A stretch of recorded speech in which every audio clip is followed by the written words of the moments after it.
c'était pour vous présenter le cas d'une membrane de l'enfant.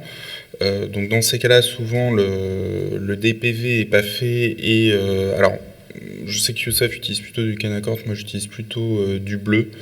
Parce que je trouve que ça colore plus uniformément le vitré, ça m'aide à faire le DPV chez ces enfants. Et alors parfois, voilà, les adhérences sont tellement fortes entre la rétine, enfin entre les vaisseaux et le cortex hyaloïdien, qu'on peut avoir une hémorragie au niveau des gros vaisseaux, au niveau de la papille, chez ces enfants. Mais ça m'empêche pas d'essayer de faire le DPV au maximum, en tout cas au-delà de l'équateur, voir si je peux quasiment jusqu'à l'aura. Et tant que j'ai pas l'impression que ça déchire, je continue. Et après, je pèle la membrane et la limitante. Donc, ce sont des membranes qui sont assez épaisses. Et effectivement, on peut avoir du mal à retirer la limitante qui est très adhérente. Et du coup, j'ai vraiment des mouvements très un peu brusques comme ça pour essayer de détacher la limitante comme ça de la rétine. Mais effectivement, il y a souvent des adhérences qui sont assez importantes. Mais c'est pas des cas d'amartome combiné. Dans les amartomes combinés, on a aussi des adhérences qui sont importantes. Et par contre, après, je colore avec du Kenacort pour essayer de retirer tous les résidus hyaloïdiens qui sont sur la surface de la rétine. Et donc là, c'est au moment où j'ai voulu faire un échange, parce que je voulais laisser sous air que ça a ressaigné. Donc là, je suis repassé sous eau et je suis retourné. Et c'est vrai qu'il y a ce truc chez les enfants qu'on a aussi observé avec Monsieur Caputo, où le sang est très adhérent à la rétine. Et donc, on ne sait pas trop si c'est parce que la coagulation est un peu différente chez les enfants que chez les adultes. Mais c'est aussi ça qui nous pousse à aller assez rapidement quand on a des hémorragies intravitréennes. Mais même les cas de thrombopénie chez des enfants, soit dans des leucémies, soit dans des pathologies auto-immunes, on se retrouve avec ce sang pré-rétinien qui est extrêmement adhérent et on peut même être amené à faire des déchirures si on tire un peu trop fort,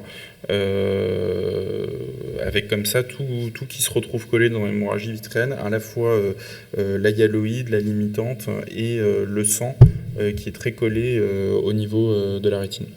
Et du coup, ce cas-là a ressaigné en post-opératoire. Et c'est vrai que j'y suis allé assez rapidement. Je suis allé peut-être 2-3 semaines parce que ça ne se nettoyait pas.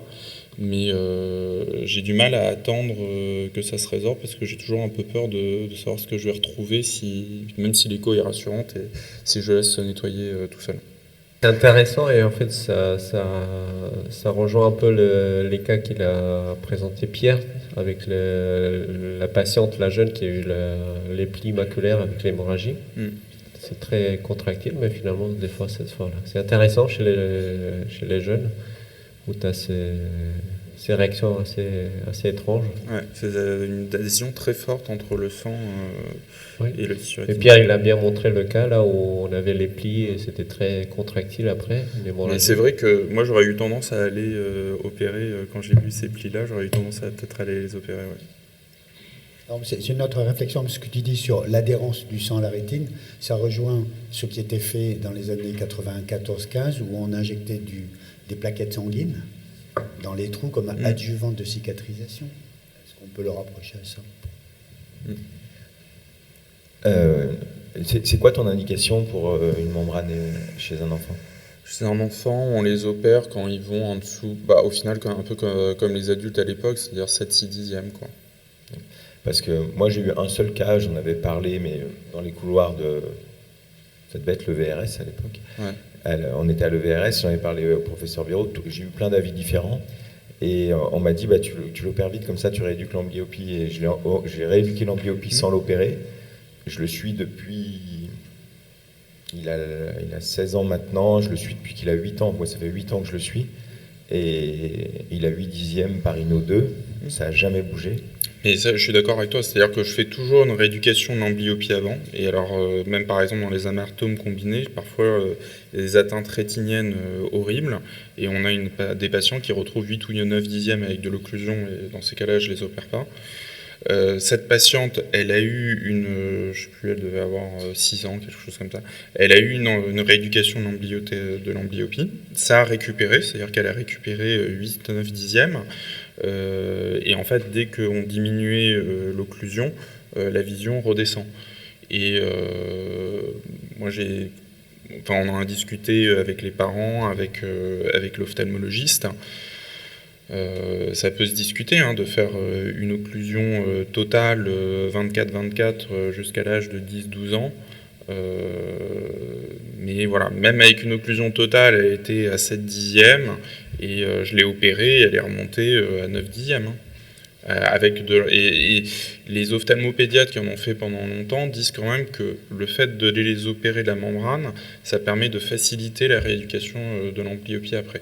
Donc après, voilà, c'est un peu au cas par cas, c'est-à-dire que si c'est 2-3 heures d'occlusion par jour qui me permettent d'avoir 8 ou 9 dixièmes, je ne fais pas de chirurgie.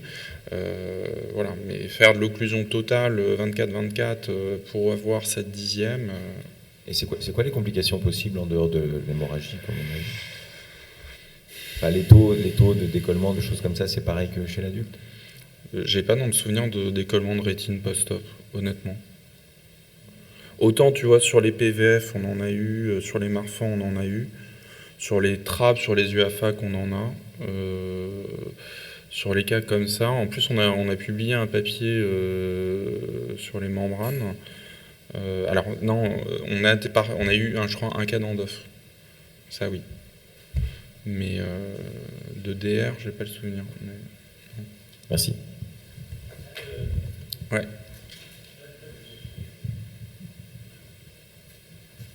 Alors c'est plus une question médicale du coup. sur les membranes de l'enfant, ton bilan étiologique, tu vas jusqu'où, c'est quoi ? Je fais souvent une angio, mais finalement elle est pas très rentable. Je fais une angio pour surtout voir s'il n'y a pas de l'inflammation, c'est-à-dire s'il n'y a pas une uvéite un peu intermédiaire. Ça m'est arrivé un cas comme ça où je me suis fait avoir avec un amartome combiné plus une uvéite intermédiaire. Alors je ne sais pas si c'était l'aspect comme ça de masse rétinienne qui était en fait un granulome inflammatoire ou s'il y avait une combinaison des deux. Mais du coup, ouais, je fais facilement une angiographie. Un jeu d'enfant, ça doit être un peu chaud, non ? Non, avec l'optos, tu le fais très bien. Ça va, ils n'ont pas peur et... Non. Alors,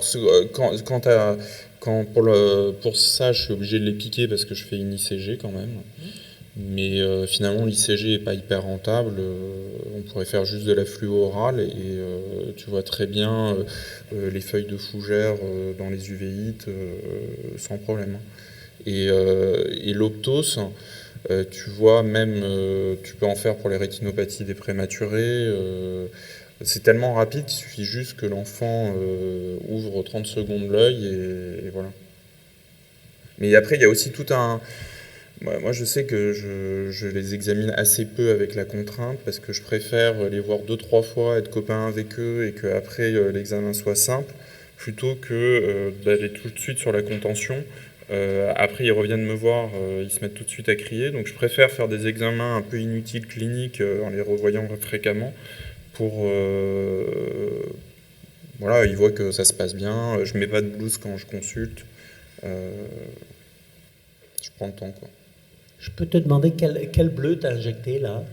Alors, ça je sais plus parce qu'on en a eu plusieurs à la Parce qu'il Fonda. m'a semblé très sombre. On dirait du dual blue. Je pense que c'est du dual blue, ouais. Pourquoi injecter du dual blue ? J'ai entendu la présentation d'André sur les habitudes des membres de la SRV. Qu'est-ce qui vous prend de mettre du dual blue ? Je ne comprends pas. Quel intérêt vous y voyez ? Dans l'absolu, c'est parce que c'est celui qui est disponible sur la Fonda. Après, comme ça... Non, parce qu'il y a un intérêt pour Dorc, parce qu'il est plus cher que le bleu de Koumassi seul, mais le cobalt, le bleu de cobalt qui est additionné au bleu de Koumassi est toxique. Ça, premièrement, donc déjà pas de raison. Deuxièmement, il n'est pas sélectif. Le bleu de Koumassi, il est lié à l'arginine, la tyrosine, la phénylalanine, toutes les protéines cellulaires, c'est-à-dire au pied des cellules de Muller. C'est-à-dire il marque très exactement ce que tu veux enlever. Le bleu de cobalt, il teinte tout. Il teinte même le vitré, donc ça n'a aucun intérêt de mettre du dual blue. Dans ces cas-là, il me sert un peu à colorer le vitré, c'est-à-dire il me sert à faire le DPV. Et alors, je trouve ça plus... je pourrais comprendre que tu fais une première injection de dual blue et après tu injectes du bleu de Koumassi pour enlever ta limitante interne. Mais c'est pas le cas que 80% de vous tous qui mettez du dual blue, ils font pas ça. Donc, mais en tout cas, c'est vrai que pour colorer le vitré... on a un produit moins cher, plus efficace et moins toxique. Pourquoi mettre du dual blue? Ça me semble enfin, j'ai une incompréhension. Je me fais pas des copains chez Dork en disant ça, mais enfin... Moi, c'est vrai que j'utilise, toi, sur les PVR. Tu utilises pour? Dans les PVR. Ah, mais dans les PVR, tu as des cellules. Oui. Donc, tu as des cellules, donc ton bleu de Koumassi va tout teinter comme le dual blue. Eh ben, moi, je trouve que ça colore moins bien. Ça colore parce qu'il est moins intense. Ouais, mais c'est... Ok. Le dual blue aussi est un peu... Il faut le laisser attendre et le laisser reposer. Seulement, c'est toxique. Tous les anapathes diront que le bleu de cobalt est un marqueur cellulaire qui marque les cellules mortes. C'est un produit qui est toxique. Alors que le bleu de Koumassi, jusqu'à preuve du contraire, a fait preuve d'aucune toxicité. Je fais pareil, j'utilise le bleu de Koumassi. Ouais, pour les chirurgies maculaires. Oui. Mais quand je mets du colorant pour les PVR, je mets du dual bleu.